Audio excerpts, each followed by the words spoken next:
This is a Film Stories original podcast. Love this podcast? Support this show through the Acast supporter feature. It's up to you how much you give, and there's no regular commitment. Just hit the link in the show description to support now. Explaining football to the friend who's just there for the nachos? Hard. Tailgating from home like a pro with snacks and drinks everyone will love?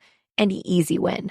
And with Instacart helping deliver the snack time MVPs to your door, you're ready for the game in as fast as 30 minutes. So you never miss a play or lose your seat on the couch or have to go head-to-head for the last chicken wing. Shop game day faves on Instacart and enjoy $0 delivery fees on your first 3 grocery orders. Offer valid for a limited time. Other fees and terms apply.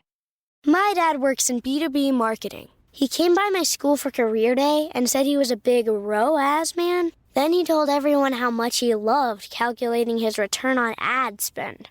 My friends still laugh at me to this day. Not everyone gets B2B, but with LinkedIn, you'll be able to reach people who do. Get a $100 credit on your next ad campaign. Go to linkedin.com/results to claim your credit. That's linkedin.com/results. Terms and conditions apply. LinkedIn, the place to be, to be. Ryan Reynolds here from Mint Mobile.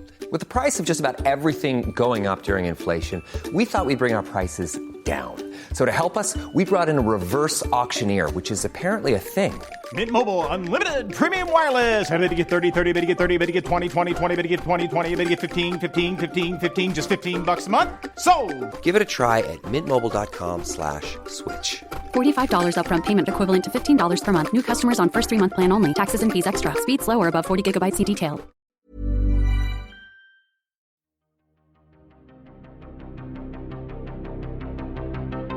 This is Writers on Film, the only podcast dedicated to books on cinema.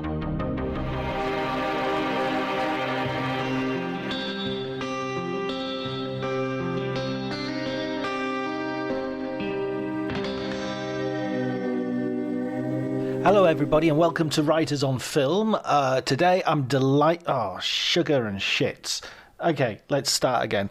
Hello everybody and welcome to Writers on Film. My name's John Bleasdale. I'm a film critic and writer, and today I'm delighted to welcome Sean Hogan to the show. Sean is a film director and a screenwriter. He's made films such as Little Deaths, The Devil's Business, Lie Still, and he was involved also in the documentary Future Shock, the story of 2000 AD, which was absolutely perfect for someone brought up with my childhood. But the reason we're talking to him today, or the reason I'm talking to him today, and you're listening, so I guess you're involved in the conversation as well, but the reason I'm talking to him today is because he's got a new book out, a follow-up to his book of sort of cinematic metafiction, England Screaming. His new book is called Twilight's Last Screaming, and as you will hear from the conversation, I am nudging him gently and not so gently into the proposal of making this into a trilogy because they're so good. They're basically a series of short stories which are interlinked and which take as their premise the main characters of films, of horror films, specifically nightmare films, if you like, if you want to use Kim Newman's sort of generic qualification. Anyway, the conversation's brilliant. The books are superb. I've been a big fan ever since the first one, so I'm really happy to get the opportunity to talk to Sean about these. If you like the episode, please remember to do all the things that make the show more visible to other people. Don't be selfish. Don't hoard it for yourself. Let other people know. Write reviews, like, subscribe. If you want to follow me on Twitter and you don't already do so, you can do. I'll allow that at Dr. Jonty, DRJONTY. But before you do any of that, please enjoy the conversation.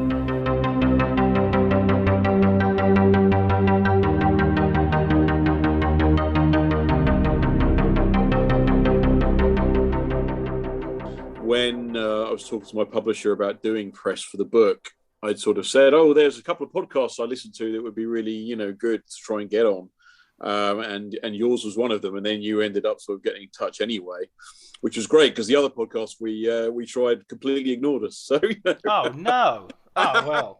What a what a bunch of terrible. Well, I was going to say a naughty word there, but yeah, yeah, you know what I mean. Well, we can say naughty words. It's my podcast. Who cares? So I want to talk about your new book, obviously, but let's start with see. I've got the hardback. That's Fantastic. it's such a beautiful cover as well. Yeah. I mean, it was very. I mean, I've known Graham for a little while, and he sort of did me a big favour by doing that cover. So yeah, no, it worked out really well. What was your motivation? What was your sort of inspiration for the first book? With the first book, which I should tell listeners is England Screaming.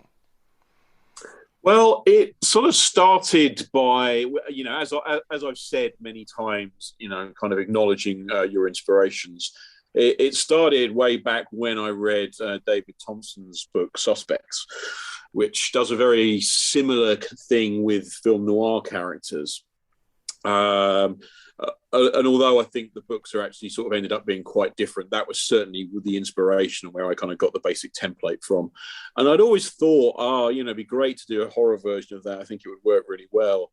But back then I was kind of a jobbing filmmaker, screenwriter, and I didn't really have any particular ambitions about writing a novel or any sort of prose fiction, really. And it was really I only when I got randomly approached about writing a monograph for a new series of monographs published by Electric Dream House.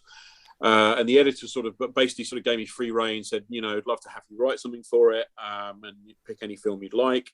And I kind of just thought, well, that'll be something off the bucket list. I can say I've written a book, and I ended up sort of randomly choosing Deathline. He sent me a list of titles that he was interested in doing, but he sort of said, obviously feel free to choose anything else. But kind of Deathline leapt out at me, and so I said, no, I'll do Deathline. And I didn't even really think about why I wanted to do it, other than it was a film I liked, but it was a very instinctive decision. And, then the writing of it got slightly delayed. And during the delay, I kind of started thinking about exactly what I was going to do and thought, well, I could write a standard, typical monograph, but there are people who do that much better than I will. And I'd really like to do something different. And I kind of flashed back to Suspects, and I thought, well, I could do something like that. I could do kind of a metafictional approach and look at the film from the inside out. And so that's kind of what I started doing. And one of the things I love about Deathline is Donald Pleasance's performance in it, which I think is great and kind of quite unlike anything else in genre cinema. And that character is just so captivating that I really wanted to write in that voice. So I ended up writing his diary. And it turned out pretty well, and the editor seemed happy with it. And after that, I kind of thought, well, maybe I could write that book. And I thought about it it was probably another couple of years, and then ended up having some time on my hands. And I went back to the editor, and who sort of said to me, "Oh, if you do ever write that book, I'll publish it." And so I went back to him and sent him a couple of sample chapters and said, "Look, are you still interested?" And he was like, "Absolutely." And then I just sat down and did it with no real idea of what I was doing and how I was going to do it and what the point of it all was. But in the end, I kind of had this book, England Screaming, on my hands. It's Deathline's a film I only recently watched. I know it's from, excuse me, it's from the 70s, I'm guessing. Yeah, very early 70s. Yeah. And Donald Pleasance, his character just... It's so out there. I mean, it's just it's like he's trying to escape the film almost. No, absolutely. It's he is kind of in a different film, and it's fascinating to look at it because there are all sorts of reasons why it shouldn't work. Because if you look at it in a sort of a strictly kind of by the book screenwriting sense, his character actually doesn't achieve anything in the course of the film. He doesn't do any real actual detecting. He doesn't change the course of the plot at all. And there's no real need for him to be there. But at the same time, it would be so much lesser a film without him. Yeah, you're just sort of following him around. He's sort of like as baffled as the audience for most of the film. And when you started sort of blocking out, okay, I'm gonna do this, and what are my films? I mean, what I loved about the book is how it brings to prominence quite a few films that I don't think necessarily get the love and affection they deserve. So, for instance, a major character in your book is the Richard Burton character from The Medusa Touch. And not only do I love The Medusa Touch, I even read the novel that it was based on. Yep. Peter Van Greenaway, I think it's wrote it. Not to be confused with Peter Greenaway, the film director. But yeah, how did you sort of go about sort of picking out, these are the ones that are going to be really important and these are the ones that I want to look at? Yeah, it was a very kind of organic process, really, because I sort of, when I decided I was going to write it, I thought I could spend months planning this out. You know, I had sort of visions of me drawing, you know, pinning a big sheet of paper to the wall and trying to draw out a roadmap of all the characters and how they connected to each other. And I just thought, hunting the serial killer, sort of. Yeah, I know. And I just thought I could spend 6 months just doing that, and that would be insane. So I just thought, no, I'm going to start writing it and see what happens. So I obviously had a few characters in mind, and definitely the Mauler characters was one of them, because I too love that film and love that character in particular. I think he's such a great character, and the way that he's both simultaneously, you both kind of sympathize with what he's saying and at the same time recognize that he is a monster. But he's a monster that's given his chance to sort of espouse his viewpoint, and you kind of think, yeah, he's got a point.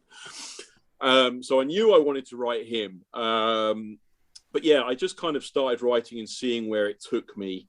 And I was watching films as I was writing, so things would present themselves just as I was in the middle of the book. I'd watch another film and go, oh yeah, I know, I can see how I can use that. But I knew Mauler would be a big part of it, and it was just partly just wanting to write in that voice because I just loved that character so much, and I thought there's so much more that can be done with him. And so it really was, you know, letting the characters kind of guide me where I needed to go. You know, it was this. I knew that you know, Damien Thorne would be a big part of it as well, just because of everything that character represents. And it kind of suddenly came into focus for me that Mauler was sort of the antithesis of that in some ways. And so it ended up being this kind of struggle between the two of them, which obviously has continued on into the new book. Yeah, I guess that's a really interesting way of looking at the films as well as like what's at stake. You know, who are the most power? You know, some films very little is at stake, just the lives of a couple of people who happen to be in an underground station at the wrong time of night, and then in other films it's like, oh, the universe. I guess, you know? But yeah, and it was again, this was kind of a case of me finding out what the book was as I was writing it. Because, you know, while I was writing it, I was kind of, you know, in a state of heightened disgust about everything that was going on with this country at the time. And I slowly began to realize that was creeping into the book. And that was essentially what the book was about. I was sort of looking at the state of England through the lens of these films. And so it ended up being a book very much about the kind of state of the nation, you know, sort of in the run up to Brexit, without ever me wanting to mention that word. It's sort of about it without ever being really, you know, about it. That sad little word, as somebody referred to it, the first time it ever appeared in print, it was referred to as that sad little word, which was pretty prophetic. That's a bit of John Mauler right there. Yes. You can imagine Richard Burton, that sad little word. Going for it. I mean, yeah, I totally get what you're saying about the John Mauler character. That sort of anti. You know, there's a brilliant speech in the film that he gives in the courtroom about the Imperial War Museum, and you just absolutely, you know, I will bring the whole unholy edifice down on their unworthy heads. You know, it's like, who doesn't want to knock down Westminster Abbey every now and again? Or, yeah, absolutely. Yeah, you know. Yeah. During the Jubilee, I imagine your feelings about Britain have improved vastly. I mean, it's sort of like, well, yeah, that was kind of what I thought came to pass, and it's really no better than it was when I was writing the book. In fact, it's, you know, much worse in many ways. I've had a few Amazon reviews of the book with people, you know, moaning about the political standpoint of the book and whatever else. And I'm like, well, you know, tell me I'm wrong, please. yeah, prove me wrong.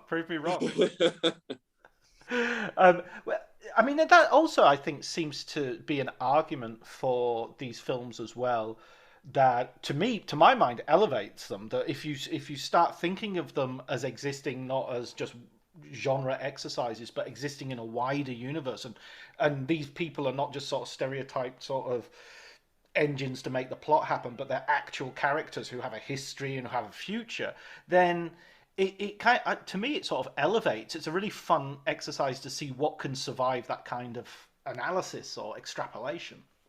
Yeah, I hope so. I mean, obviously, one of the things for me with the books is that there's obviously an element of kind of fun in them, and just the sort of fanish thing of playing with these characters and introducing them to each other and seeing what kind of sparks result.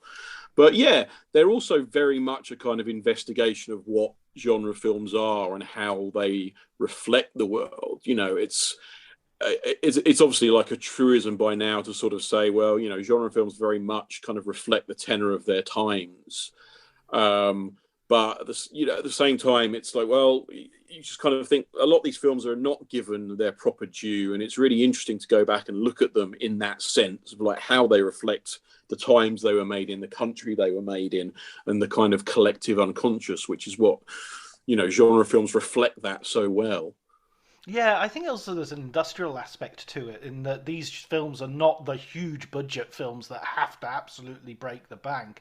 They're smaller, and so they have, to some degree, an element of more. They don't have to be as popularly pleasing. You know, Deadline was never gonna. You know, nobody making that film ever thought we're on the way to the Oscars, lads. Yeah, you know? yeah. But it's quite a radical little film all the same. You know, it's sort of made by politically engaged people, and I think that's kind of one of the things that's helped it last for 50 years. Absolutely. Were there any films that you wanted to include but just proved resistant to that process? There are always films I want to include. It's kind of hard to think back to England Screaming now about. I can't think anything of offhand about certain films I wanted in that one, but certainly with the new book, there are definitely films that I wanted to include. Sort of like a lot of fairly recent, interesting, more kind of indie genre movies, stuff like Absentia. That was always on my kind of list. I could just never quite figure out what to do with it. I really like the films of Moorhead and Benson, and The Endless was one I was kind of wanting to include, but and The Empty Man was another recent one that I thought was really interesting. But a lot of these films kind of have their own sort of closed off mythos, which sometimes makes them difficult to incorporate into mine. So, you know, every now and then you just kind of think, I can't really make that work. But yeah, there are you know, I always start out with a long list of films and kind of, you know, start rewatching them. And, you know, sometimes things just spark, and other times you're like, I don't know what to do with this film as much as I'd like to include it, you know, which is why I always sort of, you know, I do try and include stuff that I like or that I think is interesting, but sometimes there are films that creep in there that I don't actually like very much, but they're sort of, you know, the characters or the plots or whatever just kind of play off nicely with stuff that I know I'm going to do, so they sort of creep in there despite all my best efforts. Oh, give me an example. You got to give me an example now. Oh, well, I mean, you know, in the new one, The Sentinel is in there. The Sentinel's an absolutely dreadful film. It's right. Like, there's no bones about it. It's not boring by any means, but it's a truly, truly dreadful film. But it would just fit in nicely to some of the stuff that I was doing, so it kind of made its way in there. And if you'd ever told me that I was going to include a Michael Winner film in one of my books, I would have. You know? That should be the rule number one of writing about film. Never write about Michael Winner if you can avoid it. Yeah, no. Did he ever do a good film? I'm trying to think if he did. Like, I've not seen what was it, The Comedians that he did with Oliver Reed and Frank Spencer. No, I haven't. Like, I think some of the early ones are meant to be decent, but I'm not sure I've ever seen a good Michael Winner film. No, and some of the later ones are just abhorrent. Yeah. Abhorrent. Well, let's move on to the new book because it's fresh in your head and it's fresh in mine as well, having just read it. Although I will make one caveat, having just read it, I always skip stories if I haven't seen the film. Oh, okay. I always think you can't do that. No, but I've seen a lot of the films, so I mean it's not that many, to tell you the truth. It's not helping that much in terms of sort of like there's no way I could. This is a bigger book than the first one as well. What was that just because America's bigger? You have more. Yeah, that was certainly part of it, because again, going back to when I first had the idea about writing the book, I initially thought of it as a book about America before I wrote England Screaming. My impulse was to write a book about American horror films, just simply because they were so formative for me, a lot of those films. And I think that just the sheer scale of it was one of the things that put me off. I just thought, I can't ever do this. It's just too much. And that was kind of why I eventually started off with British genre films. So it was partly having done it once, I felt more confident, and partly, yes, just the sheer amount of films. When I wrote England Screaming, I kind of got to a point where I felt I was sort of at a natural stopping point. I kind of thought, I've done enough. This is the book. Whereas with the new one, I think I could still be writing it now. It was just like, this could go on and on and on. But I thought I'd maybe done enough. But yeah, it was just partly the sheer amount of films, and partly kind of the idea occurred to me that it was going to both be a kind of shadow history of America, whilst also continuing on the story of the first book. So I kind of had that sort of structure presented it to me, where it was going to be two books in one. The first book was going to be about America, and then the story would come back into focus during the end of that first book, and then the second book would be a sort of very much about now, and pick up the story threads from the first one. When I started reading the book, and of course you have a prologue and everything, and I don't want to spoil it for anybody who's so I won't.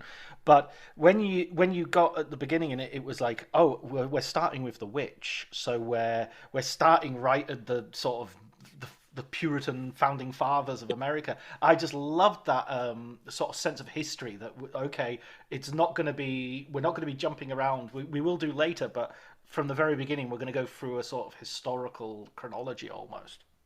Yeah, that kind of, again, I sort of started the book having a few, narrative points in mind that I was going to hit. But, I thought, well, it worked the first time around, so I'm going to approach it very much the same way. I'm just kind of going to start writing, not in any particular order, and just sort of see what suggests itself. And I started off with having in mind the fact that I was going to use High Plains Drifter and use that character as a kind of bridge between the past and the present, and that sort of like idea of frontier justice being carried into the modern world. And I wrote that chapter fairly on, and I kind of suddenly thought, yeah, but there's more here. I can kind of go back into the Old West and do a whole sequence of stories, because there's a lot of interesting kind of genre westerns. And I thought, well, it'll be a bit of an American history lesson. And I suddenly kind of got very into that idea. So started watching loads of horror westerns and kind of coming up with this whole sequence. And I kind of thought, yeah, okay, that's it. That's how the book's going to start. We're going to go way back and come slowly up into the modern day. Absolutely. And I watched, well, this is one of the things about me not wanting to skip chapters. I watched Ravenous in order to read the story about Ravenous. I was like, I'm not gonna. I know Ravenous is a good film, and it's a hole that I haven't yet seen it. It's a hole in my filmography, if you like. And so there's no way I'm going to read the story and have it spoiled. So I'll have to watch the film and then read the story. Well, I only hope that you didn't miss any chapters that kind of had important plot points or whatever in them, that confused you later on. But No, but what I like about that is that there are definitely films that I now want to see because you've included them, and this was the same with England Screaming. I remember there was what's the Alan Bates film, The Shout, The Yell. Oh yeah, The Shout's great. The Shout. Yeah. I hadn't seen it, so I had to skip that and then dug out the film and watched it, and then went back and read the story. Yeah. So it's a cross fertilization. I think it's very cross pollination. Yeah, it's nice. As I say, the books are not only intended to be that, but it's nice to be able to sort of try and include stuff that you think's interesting and maybe slightly overlooked, and have have that expose it to people. That's definitely a sort of bonus aspect of them. And the thing about the cowboy sort of section, if you like, that the thing that always amazes me about the westerns is that they're period films which are kind of ahistorical, if you like, because this is just a very naive viewer's viewpoint. But when I was watching westerns as a kid, I had absolutely no idea when they were set. Yeah. They rode horses and fired guns. So it was like. And obviously there's a certain span of time in the American West as well, and I spent a lot of time figuring out roughly when each of those films was set in relation to each other, so that I could try and get the kind of chronology right. And I was sort of constantly adjusting this, and obviously some of the films are not very specific. So I was kind of like, well, this is probably around then, and so there was a lot of shuffling stuff about. But I tried to be sort of play fair with that, and certainly, one of the films I included in there, The Great Silence, is actually based sort of around a very specific time and place. Even though it's a spaghetti western and not shot in America. So I sort of tried to play fair with that as well, and kind of mention those historical aspects. It's usually centered around. Is it before, during, or after the Civil War? Tends to be the main sort of historical marker, if you will. But I always remember watching The Wild Bunch, and they're firing like automatic weapons and thinking, what? Yeah. And there's a car, and I know that film is all about that, the end of the West. Yeah. But but absolutely ludicrous and wonderful leap that you make with The Stranger to the present day, and I was chapeau. I thought as I was reading it. brilliant piece of work, because it kind of works thematically as well. It kind of says, okay, these are not actually that different characters. Yeah, you're kind of talking about Clint Eastwood as an icon and what he represents in cinema. And it's that's one of the fun things about these books is being able to make those kind of leaps, and sometimes look at two different characters from two different films and go, well, they're the same guy, essentially, and you can they're genre novels, so you can always find a reason for that. And I could just kind of thought, The Stranger is a ghost. It's maybe he just decides to stick around and takes on another name. Absolutely. I just love the way that name pops up, and you'll go, wait, hang on a minute, wait a second, isn't that? And then it's just so, whoa, wait. That just brilliant. And one question I did have as well. You said earlier that certain films have their own mythos, and you're kind of creating your universe, if you like. What about things like you use Stephen King, but sort of Stephen King also kind of has his books talk to each other. I've never quite worked out if there really is a King universe as such, or not. How did you deal with that? How did you sort of approach that? Yeah, I dare say there are people who have probably tried to plot out the Stephen King universe. I didn't really attempt to do that or worry too much about it. I think that was really influential for a lot of people, the way that Stephen King, I was reading King back in the 80s as a kid, and remember loving it when I would come across these little Easter eggs in the books, and you think, oh my, that's from another book, and this is all happening in the same world. And I think that's one of the things that sort of stayed with me and made me really attracted to this idea. And I guess you can't really deal with American horror without dealing with Stephen King. There's just, he looms so large over modern American genre that you just kind of have to deal with him. And so, I found there were obviously a couple of things I knew I was going to include, and then along the way, just other things started creeping in without me even intending on them being there. And I didn't worry too much about the extended sort of King universe-ness of it. I just sort of thought, okay, well, if it works for me, I'm going to use it. It's like a lot of these. There are kind of certain auteurs in the book who are quite prevalent, who pop up more than once, and he kind of has to be one of them. Because, not only just in terms of the influence his books have had, but there are so many films based on his work as well. Many of which are garbage, let's be honest. But there are some classic ones along the way that have, affected genre cinema in themselves. So you kind of have to deal with him. I'm thinking another of those sort of like master sort of intelligences that you have hovering over everything. It's probably David Lynch, isn't it? He's a huge influence there.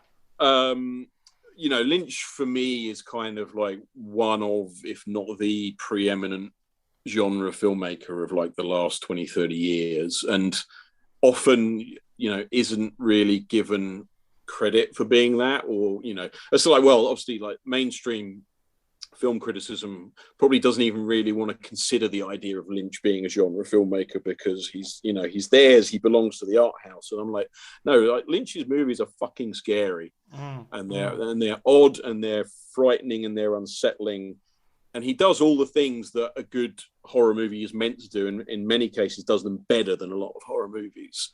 And and he's dealing with the irrational, and he's dealing with the supernatural, and you kind of look at these films, especially sort of post Twin Peaks, and most of them exist in a supernatural universe. And those films have been so important for me, and I think will have been and will continue to be sort of a major influence in the genre. You just kind of think, I've got to deal with this, and I want to deal with it because I find this stuff so fascinating. Yeah, I mean, Mulholland Drive has one of the best jump scares ever. Yeah, and it's totally done. I rewatched it recently to try to figure out why it shocked me so much when I first saw it, and it's totally done via build up and anticipation. It's so you're built up and built up and built up, and you think, okay, it's going to be an anticlimax, and it isn't. It's just sort of like. And because it has that thing of which Lynch does so well, which is something I always appreciate in horror movies, is dread. It's not even about jump scares. I mean, he pulls a brilliant one off there, but to me, being able to build an atmosphere of dread is so much more important. Oh yeah, and that's what Lynch does so well. Like, Lost Highway is a good example of that. Yeah. But all of his films. He's a little bit like, and this is going to be maybe sound like a tangential, but my first time watches of Lynch and my first time watches of a Tarantino film, I'm always acutely aware of the danger the characters are in. That at any point something horrible could happen, and I'm almost kind of watching them thinking, I'll enjoy this more the second time around because I'll sort of be able to relax and just watch it instead of sort of hanging on with my fingernails to, like watching the Spahn Ranch part of Once Upon a Time in Hollywood. And that's a great trick to be able to pull as a filmmaker if you can manage that, because obviously a part of you is thinking whenever you sit down to watch a film, you're like, well, this is the protagonist, or this is one of the main characters. It's like they're probably not going to die before the end of the film, but if the film can place you in a position where you think they might, then that's some seriously good filmmaking. And I mean, well, in the case of Lynch, you have absolutely no idea. I mean, that jump scare, that guy doesn't turn up ever again. That's you never see him. It's like a vignette almost, by the way, love the title as well, Twilight's Last Screaming, because it comes from a Burt Lancaster movie that I remember watching with my mum and dad years ago, Twilight's Last Gleaming, where He uses like a sort of divides the screen up as well. I think it's Robert Aldrich is a director. Yeah, if I remember rightly. yeah. Oh, good. The first one, the England Screaming, sort of came to me as a title fairly early on. So when it came to writing this one, I kind of thought, well, should I continue in a similar vein? And then I sort of came up with that title, and I thought, oh, well, I don't know, is it too much of a pun? Is it? And I did an event last year where I sort of did a Q&A about England Screaming and sort of mentioned that the second book was coming, and they asked me what it was called, and I sort of said, well, the working title is this, and it got a round of applause. So I kind of thought, oh, well, maybe I'll stick with it. Yeah, no, and it has that. It's like the Richard Burton sort of cover, that it's. For the first one, that it's that recognizable film that yet you haven't seen that much, you know. Yeah. Sorry, yeah. You went away for a second there. But... Sorry, yeah, no, there was a call coming through, so. No worries. Yeah, it's that sort. Again, it's that sort of film that probably isn't that hugely well known, but at the same time seems really redolent of its time and the paranoia of the nuclear aspect and all that. And that's something else I wanted to talk about. Sort of like you have the Parallax organization going throughout the book, and there's this real sense of paranoia. So if that's almost like that's the chord that you're playing for the book. If England has things falling apart, the center cannot hold, then America has this sort of paranoia of stuff going on underneath. Yeah, again, one of the things I really wanted to do with this book, I think it's there in England Screaming to a degree, but I really wanted to sort of expand it in this book, was the notion that, I don't want to be limited by what people think of as horror. Because all right, yeah, there are certain genre elements that people expect, but if you look at a film like The Parallax View, which is a film I've always loved. This episode is brought to you by Progressive Insurance. Do you ever find yourself playing the budgeting game? Well, with the Name Your Price tool from Progressive, you can find options that fit your budget and potentially lower your bills. Try it at Progressive.com. Progressive Casualty Insurance Company and Affiliates. Price and coverage match limited by state law. Not available in all states.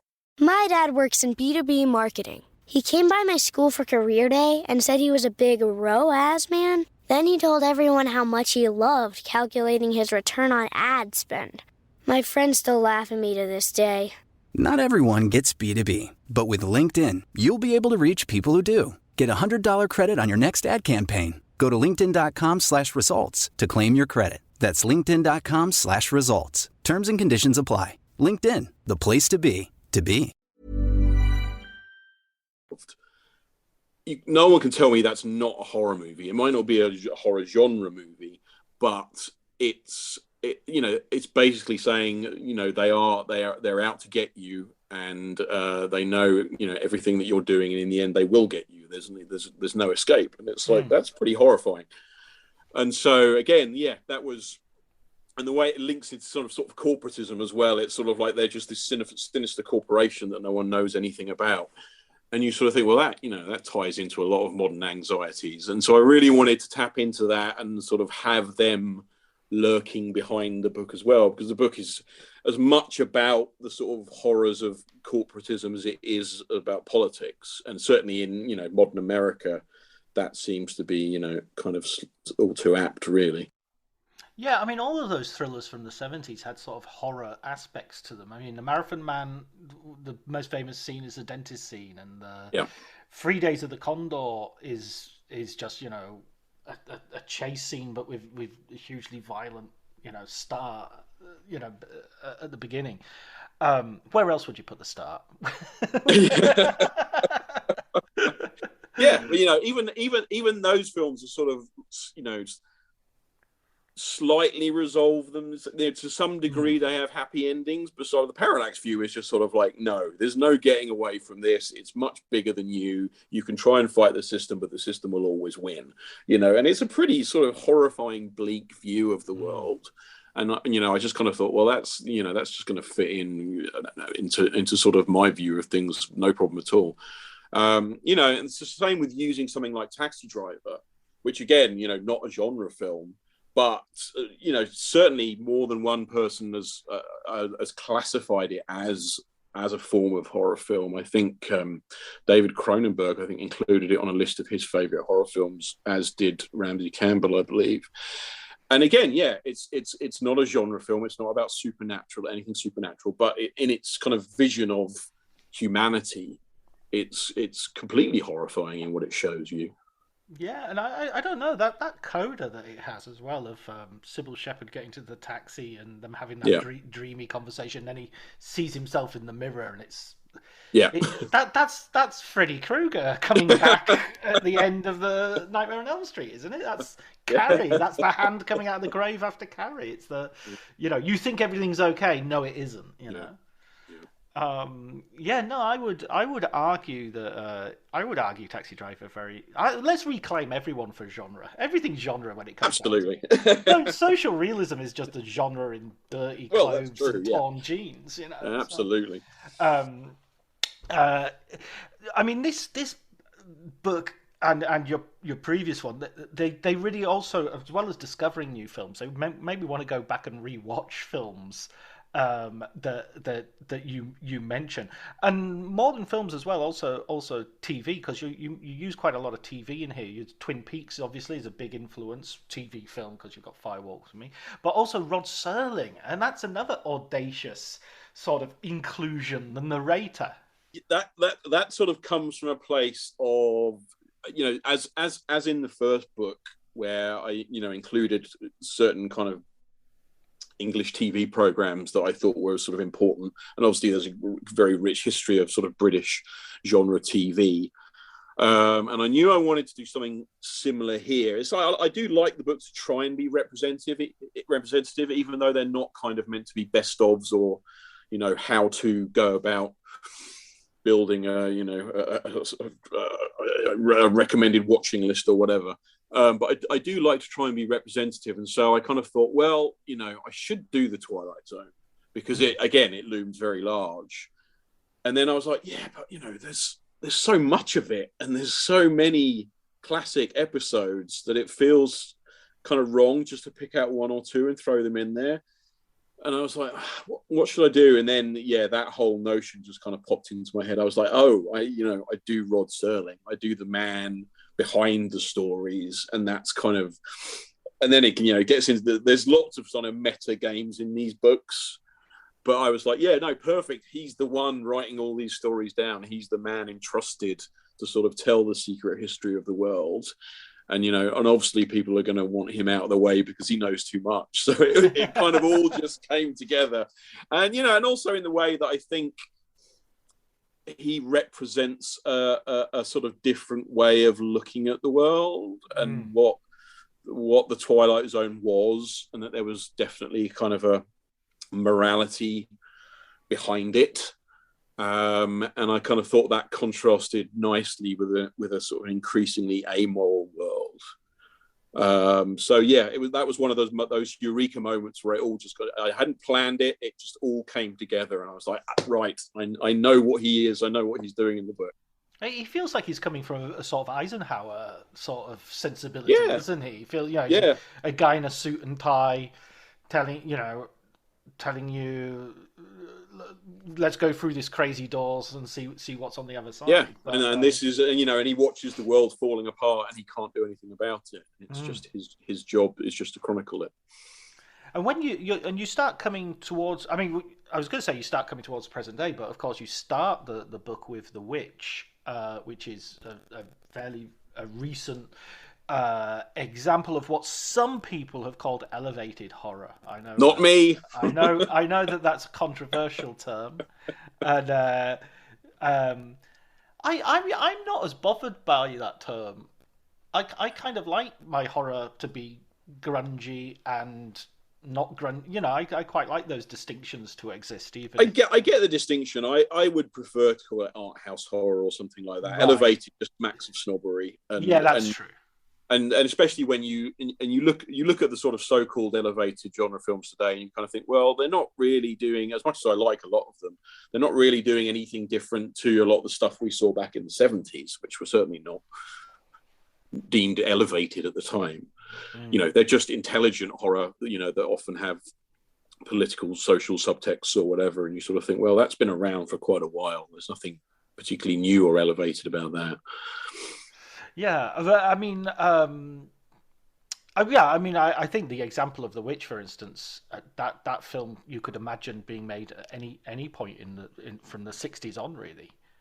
It's a period film, and it's a horror movie made by someone who sort of loves Ingmar Bergman, but I'm completely cool with that. I think Ingmar Bergman's very kind of underrated as a director who's had an influence on genre, and a lot of whose films are kind of quite close to it. I think Virgin Spring is a remake of Taken. I mean, not a remake because he'd have to have a time machine, but it's basically the first sort of daddy revenge film. Of like, what did you do with my daughter? Okay, right. Yeah, no, and I'm actually, I'm about to write an essay which which traces the whole line of Virgin Spring up through Last House, then to all the Last House rip-offs, and you kind of think, this art house classic has sort of resulted in all these like horribly grungy exploitation movies that nonetheless have a lot of which still have a very strong political, social subtext, which is kind of interesting. So yeah, no, absolutely. And you look at Hour of the Wolf, which is obviously the kind of most overt horror movie that Bergman made, and you sort of think, well, Lynch obviously watched this. This is so close to a lot of what Lynch does. So, I think it's great when you kind of get that kind of cross-pollination of influences, because instead of just having everyone trying to, do jump scares and make Blumhouse movies, you're getting new kinds of horror movies that are drawing upon different traditions and therefore giving everything a slightly different spin, which I think is great. Yeah, and different cultures. I mean, that's the thing about the international aspect of that, which is, watching Japanese horror rejuvenates horror in the 90s, and even these days we've got just recently watched a Taiwanese horror film called The Sadness, which oh yes, I've not watched that yet. It's pretty good. It's pretty nasty. It's got quite a lot of nasty stuff in it that is and gory. But yeah, it's one of those films that it's like, if you think you're bored of zombie movies, it's probably gonna argue against that. It's gonna be a good argument that there's still blood to be squeezed from that particular generic orange. Yeah, I mean, I remember as a genre fan, the 90s were a pretty bleak time, and I remember sort of hearing about this little Japanese movie that was meant to be good, and I was like, oh well, that's cool. It'd be great if there was a good horror movie out. And going to see Ring at the ICA in London, and just being like, Jesus Christ, that is, I haven't, that's just like the best thing I've seen in God knows how long. And just then getting totally into that Japanese new wave of horror, and thinking, oh, thank God, like there is still some life in horror. Because the 90s was so sort of moribund generally for kind of genre films. And yeah, that was, I've written a couple of like smaller companion books to go along with the big books. So I wrote one after England Screaming called Three Mothers, One Father, which is about Euro horror. And there's actually another one coming soon, which is about Australian genre movies called That Fatal Shore. But I was originally thinking about doing a Japanese book. And again, I just got slightly, I was like, I don't know if I'm quite ready to do it yet. It was just a case of like, it's such an alien culture. And although I know the films really well, I've never actually been to Japan, and I felt a bit wary about writing about it. Could you write in that voice? Could you have that voice? Yeah. So I haven't got there yet, but yeah, it could still happen. Well, I mean, I would propose because now you've used screaming twice in your titles. It has to be the Screaming trilogy. So you have like the Dollars trilogy. You have to have a third entry. There are a couple of options I'm playing with. Because the Euro horror book I wrote was quite a condensed little book. I really did, just because I didn't, at that point, I had no idea that I was going to write more of these. And I got offered the opportunity to do that. And I thought, oh, well, at least I can sort of do a little Euro horror book as well. But obviously there are a lot more films, European horror films out there. And, you know, people who like these books kept saying to me, oh, are you going to do like a proper European one? So I could conceivably do that. I've also considered doing a kind of oldie England screaming and going back and doing a lot of gothic stuff that I didn't do first time around. Right. So, because I just kind of thought, in writing England screaming, I was like, it's going to be mostly contemporary with a couple of callbacks. But obviously there's such a tradition of historical kind of gothic horror in the UK that there's a whole bunch of stuff that I haven't really touched. And I was like, well, I could go back and do that. So, you know, all of these things might yet happen.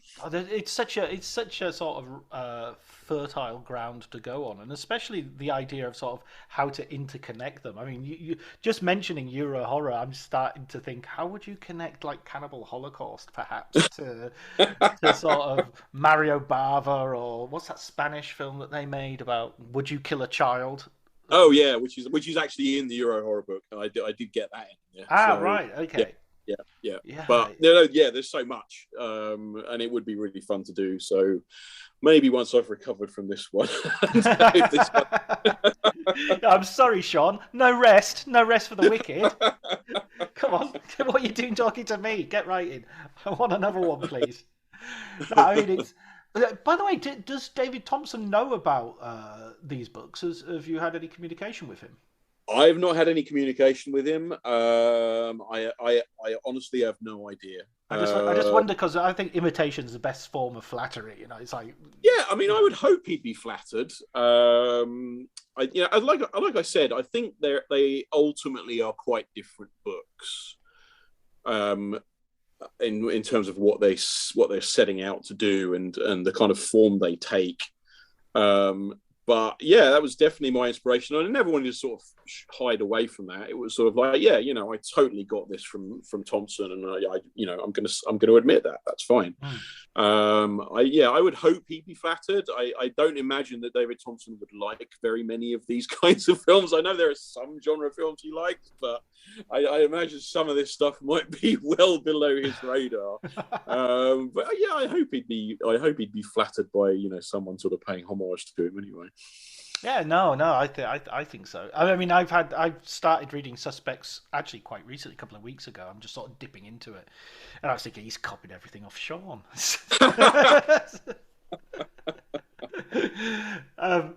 But yeah, I do think they are distinct. I mean, you do a lot more.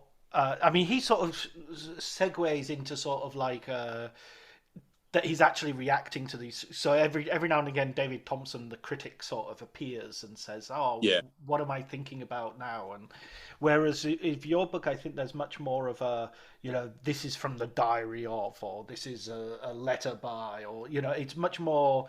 It's closer to that gothic Dracula thing of like, you know, the original novel of Dracula was like the first found footage film. Approach, yeah. And that, again, that's something I really like doing with these books, is that kind of ventriloquism. It's sort of like actually inhabiting the films from the inside out, taking on the voice of the characters. It's something I sort of work really hard on. I mean, you know, I started as a screenwriter anyway, so I'm sort of used to kind of writing in character. But, you know, when I sit down and rewatch these films, I'm forever kind of noting down little scraps of dialogue and whatever else, and just trying to recreate that, because that's just one of the most enjoyable things about doing these books.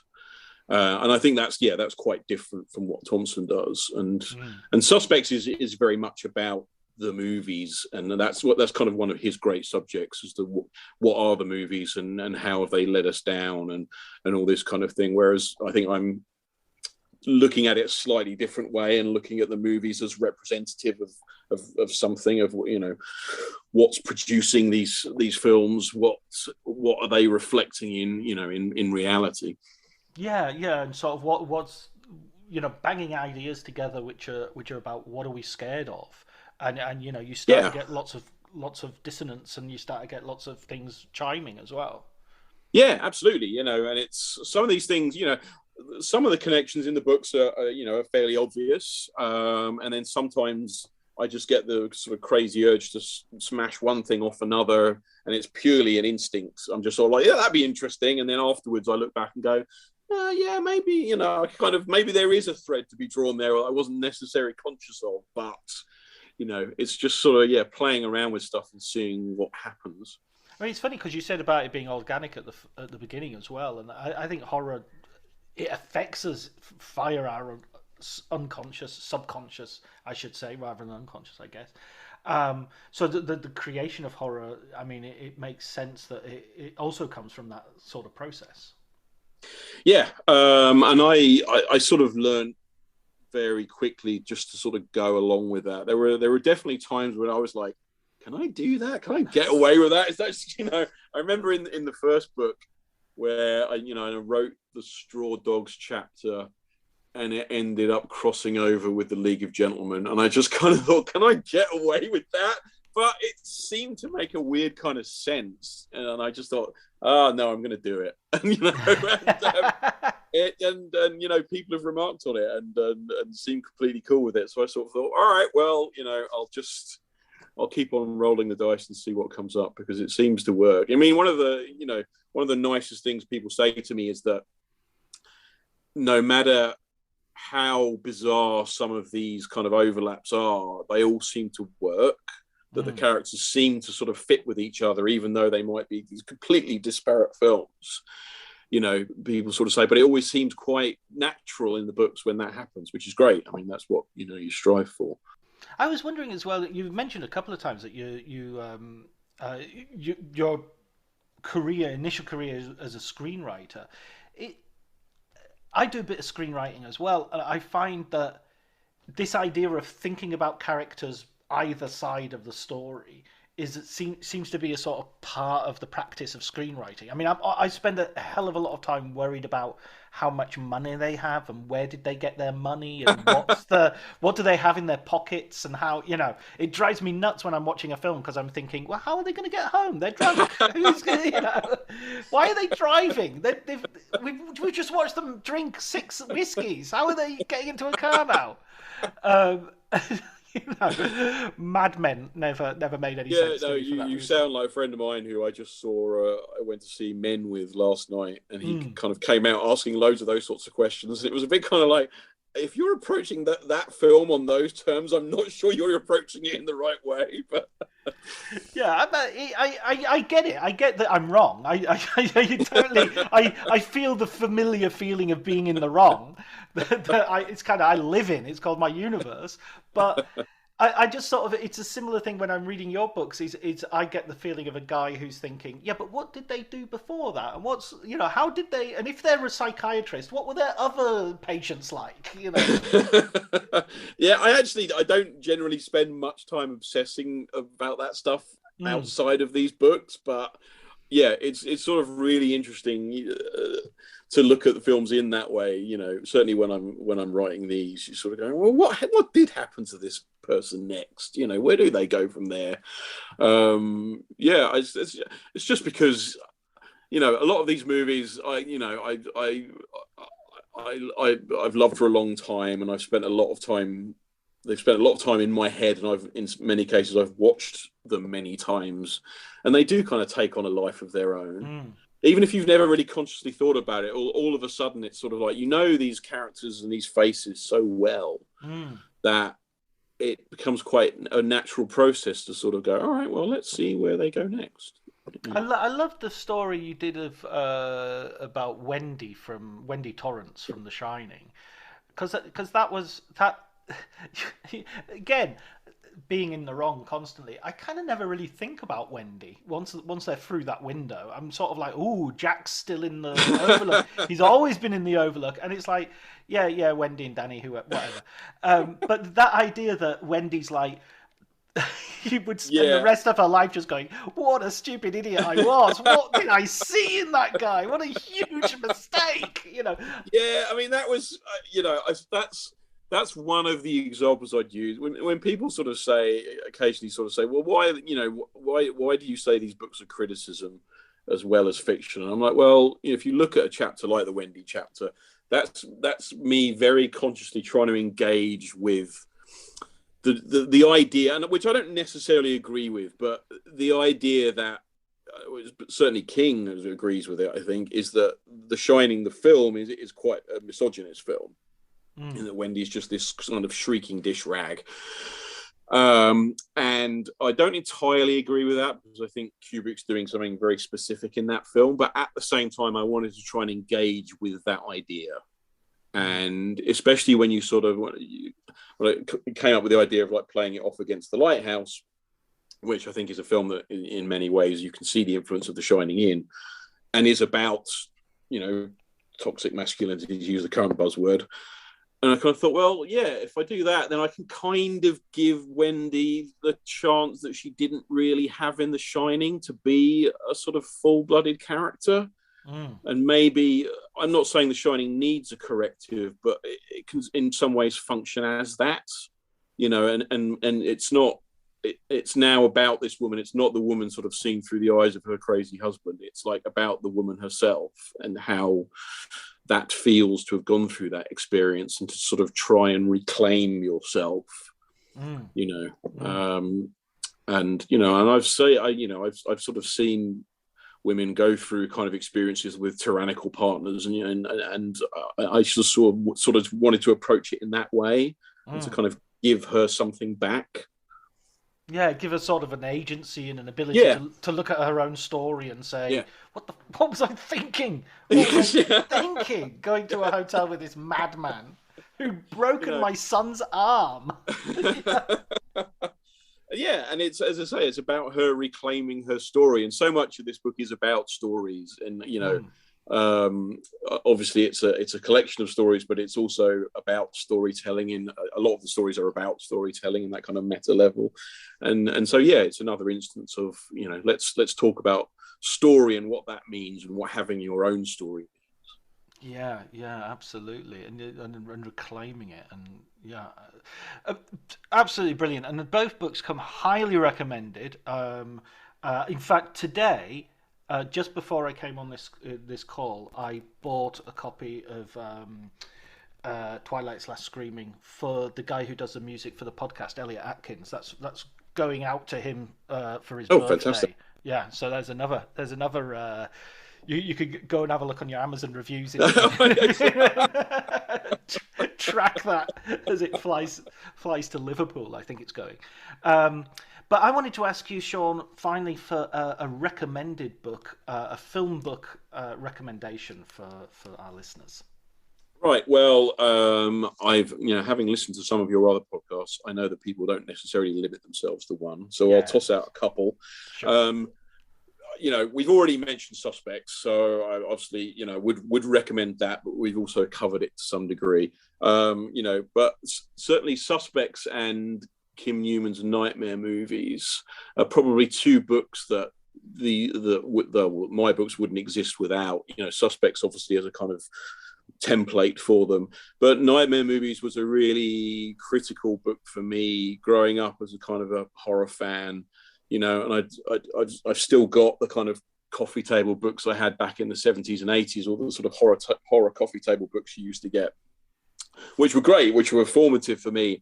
But a lot of them sort of pay very short shrift to modern horror, the contemporary horror of the time. They're very much about Universal and Hammer and all that kind of thing. And when I remember like getting Nightmare movies, and all of a sudden here was this guy paying attention to the movies that I was seeing at the time, and giving them their due. And that Nightmare movies definitely sort of shapes the way I look at horror movies to a large degree. I'm going to give a quick call out, which I think Jonathan Rigby already did on your podcast, to Kayla Janice's book House of Psychotic Women. I've known Kayla for quite a long time. I think it's a fantastic book. There's a new edition of it coming out this year, a 10th anniversary edition. So we'll plug that one quickly as well. And you have to come on the podcast. Yes, well, I think you should definitely get her on, because I think it'd be great. And I sort of wanted to mention one I've read fairly recently, which I don't think anyone has covered yet. It's a book called Always Crashing in the Same Car by Matthew Spector. All right. And it's not entirely about film, but it's about LA, and a lot of it is sort of Hollywood related. And it talks about it's kind of I think one of the influential things about Kayla's book is that sort of mixture of memoir and criticism, which really hadn't been done much at the time, but it's kind of you're seeing more and more of in recent years. And this book does a lot of that. But it covers all sorts of kind of interesting, half-forgotten figures like, Carol Eastman, Frank and Eleanor Perry, Tuesday Weld, people like that. It's a really fascinating book about the kind of lesser lights of LA, and one I really enjoyed reading, so I would recommend that as well. Tuesday Weld, great name. I remember her in Once Upon a Time in America. I think she has a prominent role in that film. That kind of, there's a horror film that's it sounds like that. What's it? Auntie Donna's Big Old House of Fun. Everything's a drum. Everything's a horror film. Everything's a horror film. It's kind of I don't know. It's a little bit like comedy and tragedy, isn't it? It's really depends upon perspective rather than any intrinsic thing that you're looking at. It's more like how you're looking at something rather than the thing you're looking at. Yeah, I mean, ultimately, take the sort of genre elements aside. Horror is an emotion, and you don't need a very specific set of genre codes to arouse that emotion in you. It's like anything can do it. So that's definitely something I'm interested in. What did you think of Men? I'm still sort of getting my head around it. I thought it was I enjoyed it. I thought it was a fascinating film. It's one I probably need to digest a bit more, but I'm just glad that stuff like that is getting made. It's sort of like ultimately what you think of it at the end of the day. It's not another IP. It's a genuinely sort of odd individual film that goes to some very bizarre places, and that's always nice to see. But so you kind of anticipated it when you said Straw Dogs plus League of Gentlemen. It's kind of exact. That's the best description of Men I've heard yet. So, yeah. No, I really liked it. I mean, I think like a lot of people, I'm slightly befuddled by whether there's actually something being said, but or there's an answer or some. But there are certainly a lot of interesting questions, Well, and at the same time, I mean, like, obviously there is definitely a subtext to it, although I'm not entirely clear, as you say, on what's being said. But at the same time, it's like, going back to what we were saying about elevated genre movies, is that I do find with some of the recent genre movies is that they think the way to be important is to sort of let the subtext overwhelm the text. And whereas what Once Upon a Time might have been just kind of something underlying the story, is like now you find yourself being beaten over the head with it, to the extent where it's sort of like, all right, I get that this is an allegory. I get it. Can't we just have some actual horror? And Men, although Men is not subtle, at the same time, it's like you're not entirely sure, or it's a bit slippery. You're not quite sure what the message of it is. And I think we could probably do with a bit more of that in horror at the moment. Yeah, I mean, I'm kind of like a little bit the enemy of explanation. Horror movies are always. They always, not only horror movies, actually. I find, I'll give you an example that always comes to mind is Minority Report. Minority Report, right up until the bit where he finds out he is the guy who kills the guy, is great. I love it. Absolutely brilliant. And then the minute it becomes Columbo, and it becomes, I see what you did. You did this, and you did that, and you went there, and you went there. And it's just like, not that I've got anything against Columbo. It's one of my favourite TV programmes. But it just feels like a shift in... And as soon as you explain it, it's like, yeah, that makes sense. And suddenly all the mystery and all the Philip K. Dick creepiness disappears. And that sort of goes back to why I think Lynch is such an important figure for horror, because that is just that absolute refusal to explain anything. And as much as that irritates some people, I'm like, no, that's ultimately what's most frightening is when something's completely inexplicable. Yeah, and that inexplicable thing, I think, is a really positive quality in itself. It's not just like, I've not explained. It's a really, no, this is a thing. It's not an absence of explanation. It's a mystery, something that's resonant. Yeah, and especially, and when it's made by an artist, you get the sense of they probably understand what they're doing on some level, and it's not just a bunch of random shit being thrown at the screen. It's sort of like there's always a sense of a guiding intelligence behind Lynch's movies, even if they're not explained. Because it's sort of like it would be very easy just to kind of go, I'm going to do a bunch of weird shit and not explain it. But I think you can tell when that's the case. I've certainly seen stuff recently where you sort of get to the end and you sort of think you didn't really know where this was going or what you were doing. And I never feel like that with Lynch, as bizarre as the movies are.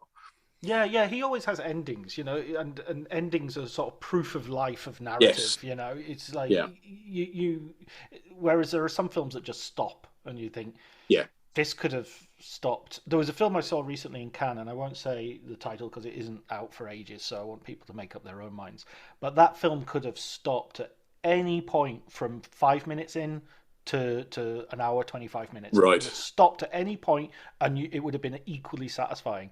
And I'm not sure if that's a bad thing or a good thing, but it does, to my mind, it does suggest that wasn't a feature film. Right. I was watching, I don't know, installation or something else. It just wasn't doing enough to justify its sort of like arc. It didn't have an arc, essentially. Yeah. Interesting. Yeah. I'll tell you the name of the film off air. Yes. You do. But before I cut and leave you with that tantalizing, no explanation. Thank you so much, Sean, and congratulations on the book. The England Screaming and Twilight's Last Screaming, soon to be completed, the trilogy with screaming all around the world. No, thank you. Thanks very much.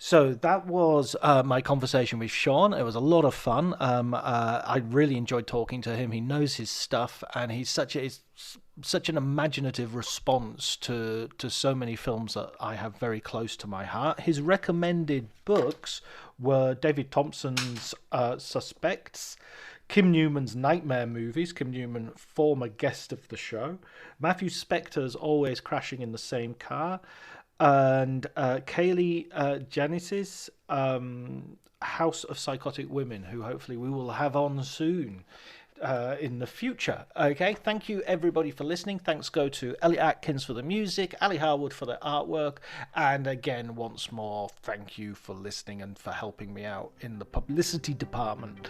Until next week, take care.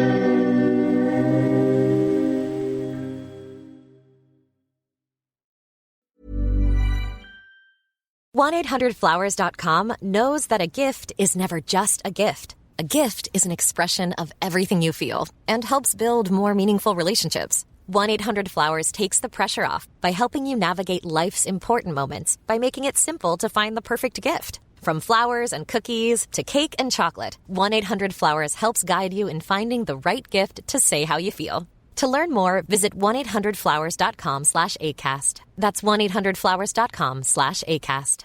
Cue the fireplace and your favorite fall movie. There's nothing better than a cozy evening at home with a glass of First Leaf wine.